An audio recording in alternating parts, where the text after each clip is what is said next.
Assalamualaikum warahmatullahi wabarakatuh. Perkenalkan, nama saya Maharani Febrianti, NPM 0227110004. Program studi akuntansi Fakultas Ekonomi dan Bisnis Universitas Kairun Ternate. Jadi di video kali ini saya akan membahas tentang apa itu fenomenologi. Jadi fenomenologi adalah metode kualitatif yang digunakan untuk mengungkapkan kesamaan makna yang merupakan inti dari suatu konsep atau fenomena yang dialami oleh sekelompok individu. Ini adalah ilmu dan studi inquiry deskriptif tentang pengalaman kita sehari-hari dan bagaimana pengalaman tersebut membentuk sebuah kebiasaan. Fenomenologi juga dianggap sebagai teori dasar penampakan untuk mengkaji secara empiris mengenai pengetahuan penampakan sensoris yang memandang masalah komunikasi sebagai pengalaman diri kita dan orang lain dalam sebuah dialog. Istilah fenomenologi sendiri berasal dari bahasa Yunani yaitu fenomena yang berarti penampilan atau yang tampak. Tentang studi struktur kesadaran yang dialami dari sudut pandang orang pertama. Jadi secara umum fenomenologi itu bagaimana pentingnya kita mengamati dunia dari sudut pandang subjektif individu tanpa adanya pengaruh oleh asumsi atau interpretasi sebelumnya. Selanjutnya di sini ada beberapa ciri-ciri pokok dari fenomenologi antara lain. Yang pertama, mengacu pada pertanyaan di mana fenomena berfokus pada pengalaman nyata yang dialami oleh individu atau kelompok. Yang kedua, kita harus memahami arti peristiwa dan keterkaitannya. Fenomenologi berusaha untuk memahami makna di balik peristiwa dan bagaimana peristiwa tersebut berhubungan dengan individu atau kelompok yang terlibat. Yang ketiga, menjelaskan fenomena perilaku manusia. Fenomenologi berusaha untuk menjelaskan perilaku kita sehari-hari berdasarkan pengalaman yang kita alami. Yang keempat, mencari pemahaman seseorang dalam membangun makna. Fenomenologi berusaha untuk memahami makna seseorang, membangun makna dari pengalaman mereka. Yang kelima, bersifat intersubjektif. Fenomenologi mengakui bahwa makna dan pemahaman dapat bervariasi antara individu dan oleh karena itu bersifat intersubjektif. Yang keenam, deskriptif. Pemahaman dari interpretasi fenomenologi melibatkan deskriptif, rinci, pemahaman mendalam, dan interpretasi dari pengalaman atau fenomena. Yang ketujuh, diminta. Fenomenologi mengakui bahwa pengalaman dan pemahaman dapat berubah seiring waktu dan oleh karena itu bersifat dinamis dan yang keterkaitan yaitu tidak ada cara yang benar. Fenomenologi mengakui bahwa tidak ada satu cara yang benar untuk memahami atau menginterpretasi pengalaman. Selanjutnya, bagaimana cara pengumpulan data? Fenomenologi biasanya dilakukan melalui beberapa metode seperti yang pertama, wawancara. Fenomenologi seringkali dilakukan dengan menggunakan metode wawancara.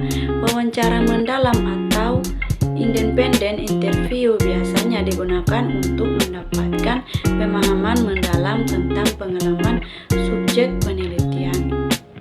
Yang kedua, observasi, yaitu teknik observasi digunakan untuk memperoleh data mengenai kegiatan tertentu yang terjadi di lokasi penelitian. Yang ketiga, teknik dokumentasi, yaitu metode ini digunakan untuk mengumpulkan data dari dokumen-dokumen yang relevan dengan fenomena yang teliti. Jadi setelah data dikumpulkan, analisis data dalam penelitian fenomenologi dilakukan dengan cara mendeskripsikan, melakukan reduksi dan menentukan esensi-esensi fenomena yang diteliti. Selanjutnya, bagaimana menganalisis data fenomenologi melibatkan ada beberapa langkah penting perlu kita ketahui. Yang pertama, transkrip. Kita perlu mentranskrip semua data yang telah kita kumpulkan, baik itu dari wawancara, observasi, atau catatan lapangan. Yang kedua, membaca dan mencatat. Transkrip secara menyeluruh dan kita buat catatan tentang pengamatan awal dan tema yang muncul. Yang ketiga, identifikasi tema adalah pola atau ide yang sering muncul dalam data kita. Kita mungkin perlu membaca transkrip beberapa kali untuk mengidentifikasi semua tema. Yang keempat, kode data. Setelah kita mengidentifikasi tema, kita bisa mulai mengode data kita. Ini berarti kita menandai bagian-bagian dari transkrip yang berkaitan dengan tema tertentu. Yang kelima, analisis tema.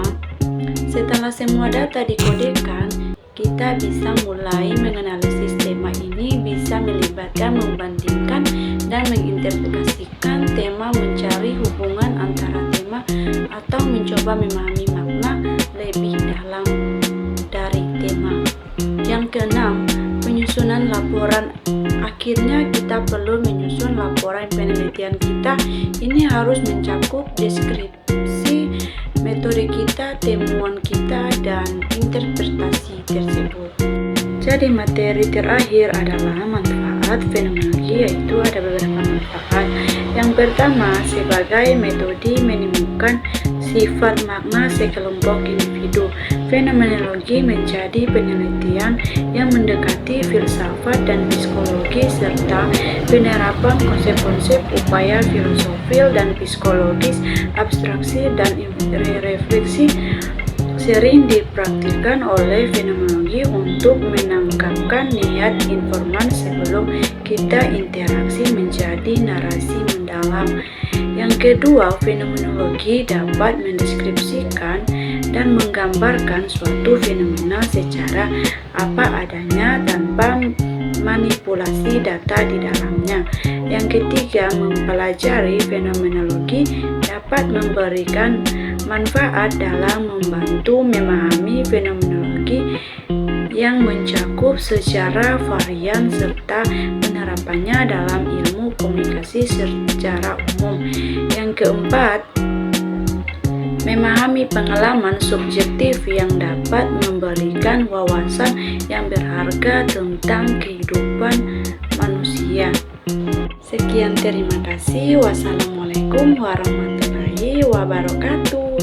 Jangan lupa like, comment, and subscribe. Bye-bye.